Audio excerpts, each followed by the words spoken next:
요새 변비로 고생하시는 분 참 많죠. 변이 가늘고 변 보는 것도 힘들고 복부 불편, 팽만감 등이 있기도 하고요. 가끔 대장암 증세랑 너무 비슷해서 헷갈릴 때도 있습니다. 하지만 이렇게 무심코 지나친 변비가 치매를 유발한다는 사실 아셨나요? 오늘 영상만 끝까지 보시면 변비가 치매의 원인인 이유와 그 변비를 한 번에 고칠 수 있는 방법까지 모두 알게 되실 것입니다. 지금 바로 시작합니다. 구독과 좋아요는 영상 제작에 큰 힘이 됩니다. 미국 하버드대 브리검 여성병원 연구팀에 따르면 중년 이상의 미국 성인 중 만성적으로 변비가 있는 사람들, 일주일에 3번 미만의 배변은 뇌에 노화 징후가 보이는 것으로 나타났습니다. 배변 활동을 규칙적으로 하는 사람들에 비해 기억력과 사고력 테스트 점수가 낮고 이는 3년 더 늙은 것에 해당합니다. 또한 만성 변비를 겪고 있는 사람들은 인지 능력이 떨어질 가능성이 73% 더 높았습니다.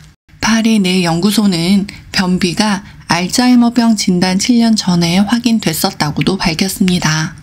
일본 국립암연구센터 연구팀은 배변 횟수와 치매와의 연관성을 알아보는 연구를 진행하였는데요.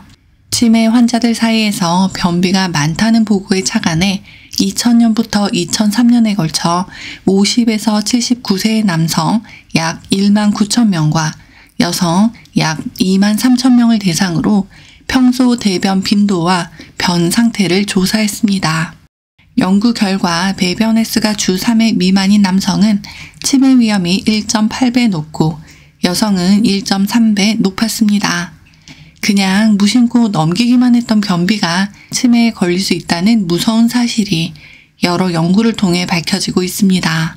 똥꼬의사 이미강님의 책 당신의 하루가 가벼웠으면 좋겠습니다 라는 책을 바탕으로 평소 무심히 넘겼던 똥에 대해 조금 자세히 살펴보겠습니다. 한 사람이 하루에 배출해야 할 대변의 양은 35에서 225g입니다. 그런데 만약 이렇게 배출되어야 할 노폐물이 변비로 인해 제때 배출되지 못하고 몸 곳곳을 돌아다닌다고 생각해 보세요.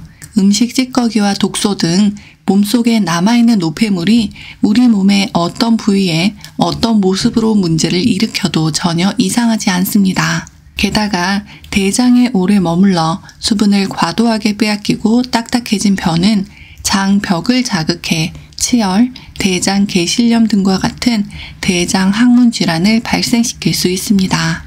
또 장에 노폐물이 축적되어 장 점막을 손상시킬 수도 있습니다. 이렇게 손상된 점막을 통해 노폐물이나 독소가 흡수되고 혈관을 타고 온몸을 돌아다니며 몸속 세포와 조직을 공격합니다. 대장 가까이 위치한 장, 신장, 폐는 물론이고 장과 상당히 멀리 떨어져 있는 뇌에도 악영향을 끼칩니다. 그냥 대변을 못 봐서 속이 불편하고 더부룩하다고만 느꼈는데 이것이 전신에 문제를 일으킬 수 있다고 대장 전문의는 말하고 있습니다. 또한 건강수명 100세에서도 이를 뒷받침하는 내용이 나오는데요. 건강한 사람들의 대장에는 100조 정도까지의 세균이 살고 있다고 알려져 있습니다. 이 세균이 사는 대장은 당연히 순환하고 통해야 합니다. 인간의 소장에서 소화되지 않고 대장까지 밀려온 물질과 세균은 시간이 되면 바깥으로 나가고 그렇게 비워진 공간을 위와 소장에서 내려온 물질이 다시 채우기를 반복합니다. 만약 순환되지 않는다면 대장의 환경이 변하고 세균과 똥이 만드는 독소가 농축되고 그것이 장 주위의 혈관을 타고 몸 곳곳에 돌며 여러 가지 문제를 일으킵니다. 이를 장누수 증후군이라고 말합니다. 장누수 증후군이란 장을 둘러싼 세포들의 간극이 벌어지면서 장에 있는 여러 독소들이 그 사이를 뚫고 전신으로 향하게 되는 것을 말합니다. 유튜버 정날의 한의사의 저서 염증 해방에서도 미생물 관리의 중요성을 말하는데요. 수많은 논문을 통해 미생물이 면역 조절자의 역할을 한다고 말합니다. 면역을 강화하거나 약화하기도 하고 염증 반응을 조절하고 심지어 뇌가 기능하는 방식까지도 통제하는 등 다양한 방식으로 우리 몸의 면역과 상호작용을 한다고 말하지요. 만약 이런 장의 기능이 제대로 이루어지지 않으면 기억력과 집중력이 떨어지고 무기력증과 우울감이 나타나는 등 뇌 건강에도 영향을 끼친다고 말합니다. 이처럼 다양한 책을 통해 수많은 전문가들이 대장 건강의 중요성을 말하고 있으며 대장 건강의 기본은 변비가 아닌 쾌변입니다. 그렇다면 쾌변할 수 있는 가장 기초적인 단계는 무엇일까요? 짐작이 좀 가시죠? 바로 잘 먹고 잘 싸는 것입니다. 김혜성 박사님은 그에 져서 건강수명 100세에서 음식은 우리 몸의 생명활동의 재료이므로 이 역시 반드시 생명이어야 한다라고 말합니다. 고기나 생선, 나물, 채소, 해산물, 김치를 만드는 유산균까지 모두 생명입니다. 듣고 보니 너무나 당연한 말 같지만 실상은 다르지요. 우리가 먹는 음식에는 생명이 아닌 것들이 많이 있습니다. 가공식품의 맛과 질감을 내는 데 사용하는 식품 첨가물이나 트랜스 지방이 대표적인 예입니다. 이는 자연이 만든 생명이 아니라 실험실과 공장에서 만들어지는 것입니다. 아무리 법적인 제도와 법규가 이를 제한하여 안정성을 보장하고 있지만 우리 몸은 이런 것들을 소화를 잘 시키지 못합니다. 식품회사는 소비자의 건강을 우선으로 생각하지 않는답니다. 이익 집단이기 때문에 사실 그들을 원망할 수도 없습니다. 다만 아쉬운 사람이 내 몸을 챙겨야겠지요. 그래서 대장학문 전문의 이미강님이 말하는 쾌변을 부르는 음식들을 살펴보고 영상을 마무리하겠습니다. 첫째, 키위. 수용성 식이섬유와 불용성 식이섬유 모두 풍부하게 함유하고 있어 변비 해소에 효과적입니다. 또 유익균은 늘리고 유해균은 줄여주는 큐틴이 많아 장내 환경을 개선하는 데 도움을 줍니다. 바나나. 장 운동을 활발하게 해주는 식이섬유와 변을 부드럽게 만드는 마그네슘이 풍부합니다. 이 외에 칼슘, 비타민 B, 엽산 등의 성분도 가득합니다.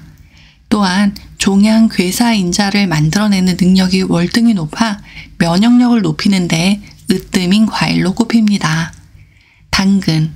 식이섬유가 풍부하게 들어있어 변비 해소에 탁월합니다.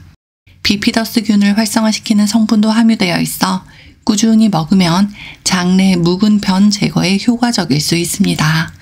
특히 당근에는 항산화 작용을 하는 베타카로틴 이외에 알파카로틴도 많이 포함되어 있습니다. 알파카로틴 성분은 베타카로틴보다 높은 바람 억제 효과도 있다는 것이 최근에 밝혀졌습니다. 이런 당근을 기름을 사용해 조리하면 카로틴의 흡수를 더 높일 수 있습니다. 버섯. 식이섬유가 풍부한 대표적인 식품이며 면역 증강 영양소가 풍부합니다. 장 운동을 활성화하는 불용성 식이섬유가 들어있어 변비 증상을 개선하는 데 도움이 되며 장내 세균의 균형도 조절해 줍니다. 특히 일본의 외과 의사 다나카 시케오는 자신의 직장암과 피부암에 팽이버섯 추출물을 복용하여 암의 크기를 작게 만들었다는 세계 최초의 인체 실험을 남겼습니다. 그만큼 버섯의 효능이 어마어마한 것이지요. 된장. 식이섬유와 유산균을 많이 함유하고 있어 변비를 개선해주며 몸속의 독소를 제거하는 데 도움이 됩니다. 항암, 항균 작용이 뛰어난 키토 올리고당도 풍부한 대표적인 발효식품입니다. 이는 또한 장수식품으로 알려져 있습니다. 특히 된장과 고추장에 들어있는 고초균이 있는데요. 이는 고혈압, 당뇨, 고지혈증을 낮추고 골다공증을 극복하는 데 일정한 역할을 할 수 있습니다. 노화 연구의 실험 모델로 많이 쓰는 예쁜 꼬마 선충의 수명을 50% 넘게 연장시키는 효과도 보여줍니다. 오늘은 우리가 무심코 넘겼던 변비가 치매를 일으킬 수도 있다는 충격적인 사실을 알아보았습니다. 그리고 쾌변을 할 수 있는 가장 효과적인 음식도 살펴보았습니다. 키위, 바나나, 당근, 버섯, 된장 모두 기억나시지요? 오늘 영상을 보시고 하실 일이 있습니다. 첫째는 냉장고를 열고 쾌변에 도움이 되는 음식을 찾아보는 것이고요. 두 번째가 더 중요합니다. 소중한 분들에게 전해주시고 구독과 좋아요, 알림 설정 눌러주세요. 다음에도 더 좋은 영상으로 꼭 다시 만나요.